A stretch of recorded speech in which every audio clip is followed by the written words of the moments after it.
দেখছেন? আরে ও চাচা মিয়া, শুনেন শুনেন, আপনি কি আমার খালারে দেখছেন? আরে ও চাচা মিয়া, আপনি কি আমার খালারে দেখছেন? লম্বা কইরা কালা আমার খালা এই বস্তিতেই থাকতো, দেখেন নাই? আমি আমি হইলাম কমলা সুতরি। আমার বাড়ি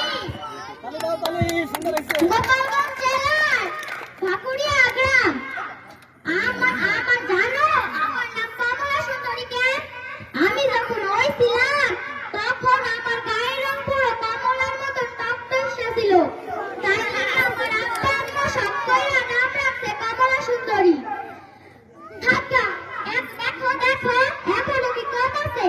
থাক জাগা, আপনারা তো আমার খালারে দেখেন নাই। আমার খালা আমারে কইছিল ভালো ভালো খাবি, নতুন নতুন পড়বি, টিভি দেখবি, আর না শুধু শুধু একটু কাজ করবি। খালা তো মিথ্যা কথা কয় নাই। ও মাম্মা, এত বড় লোক, দামি দামি ধন্যবাদ মামনি, ধন্যবাদ, সুন্দর।